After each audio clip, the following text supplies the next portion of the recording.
మమ్మల్ని ఓటు బ్యాంకుగా మాత్రమే వాడుకొని ఆ తర్వాత చిన్నచూపు చూస్తున్న కేంద్ర రాష్ట్ర ప్రభుత్వాలకు గుణపాఠం చెప్పేందుకు దళిత క్రైస్తవులంతా ఉద్యమించేందుకు సిద్ధమవుతున్నట్లు దళిత క్రైస్తవ జేఏసీ కన్వీనర్ ప్రసాద్ ప్రకటించారు. ఈ నెల 17న జిల్లా కేంద్రంలోని జేజేఆర్ ఫంక్షన్ హాల్లో నిర్వహిస్తున్న దళిత క్రైస్తవ గర్జన కార్యక్రమానికి సంబంధించి శనివారం ఏర్పాటు చేసిన మీడియా సమావేశంలో ఆయన మాట్లాడారు. ప్రతి ఎన్నికల్లో తమను ఓటు బ్యాంకుగా మాత్రమే వాడుకుంటున్న ప్రభుత్వాలకు తగిన గుణపాఠం చెప్పేందుకు ఉమ్మడి పాలమూరు దళిత క్రైస్తవులంతా ఏకం కావాలని పిలుపునిచ్చారు.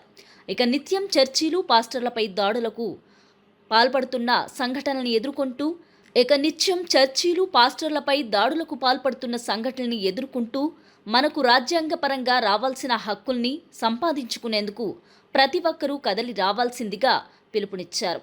మహాగర్జనకు ఎంఆర్పీఎస్ రాష్ట్ర వ్యవస్థాపక అధ్యక్షుడు డాక్టర్ మందకృష్ణ మాదిగ ముఖ్య అతిథిగా రానున్నారని, ఈ గర్జనతో తమ సత్తా ఏంటో చూపిస్తామని హెచ్చరించారు. ఈ కార్యక్రమంలో నేతలు పాస్టర్ సుందర్పాల్, యోనా, డేవిడ్ తదితరులు పాల్గొన్నారు.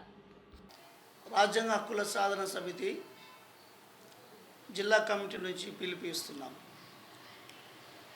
మహబూబ్ నగర్లో జరగబోయే దళిత క్రైస్తవ గర్జనకు అన్ని జిల్లాల నుంచి మరియు ముఖ్యంగా ఉమ్మడి జిల్లాల నుంచి దళిత క్రైస్తవులు పెద్ద సంఖ్యలో పాల్గొనాలి.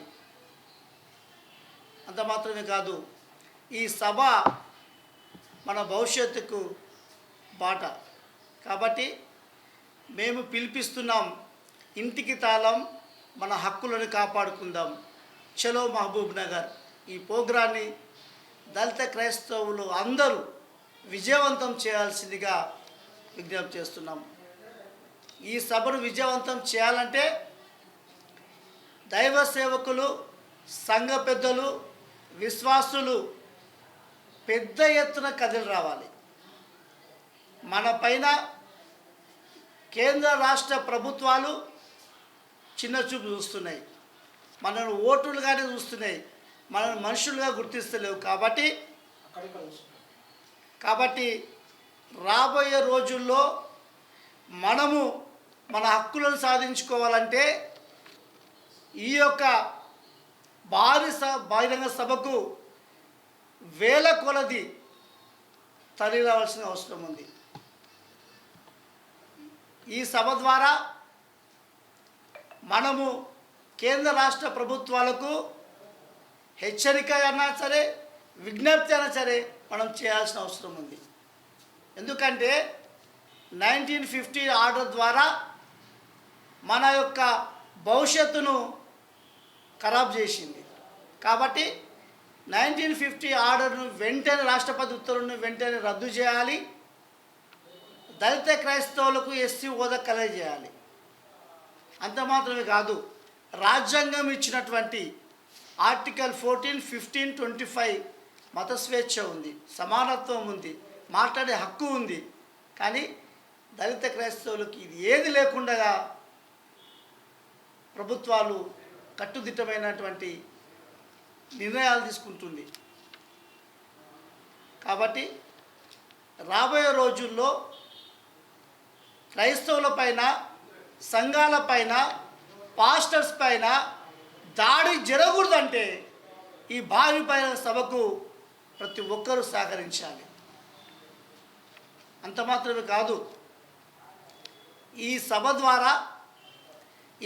ద్వారా మనకు జాతీయంగా మనకు గుర్తింపు రాబోతుంది. ఎందుకంటే ఈ సభకు మందకృష్ణ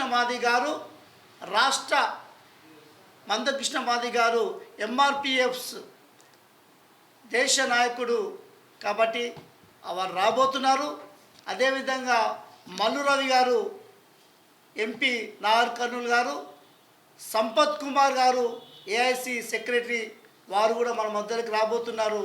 అంత మాత్రమే కాదు, జాన్ వెస్లీ గారు రాష్ట్ర సిపిఎం రాష్ట్ర కార్యదర్శి గారు, అదేవిధంగా మన మధ్యలకు ఆర్ఎస్ ప్రవీణ్ కుమార్ గారు, వాళ్ళు కూడా రాబోతున్నారు. మాజీ ఎమ్మెల్యే శాసనసభ్యుడు అబ్రాహం గారు కూడా మన మధ్యలోకి వస్తున్నారు. కాబట్టి వీళ్ళందరూ మన పక్షాన నిలబడి మాట్లాడుతున్నవారు.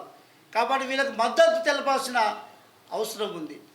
ఈరోజు అనేకమైన పార్టీలు మేమున్నామని చెప్తున్నారు, కానీ ఈరోజు మన యొక్క మన ప్రమాదంలో ఉన్నప్పుడు మనకు మద్దతుగా ఎవరు మనకు సహాయం చేయలేకపోతున్నారు. ఇప్పుడు పార్టీలకు మరియు మన పార్టీ నాయకులకు అల్టిమేటం జారీ చేస్తున్నాం.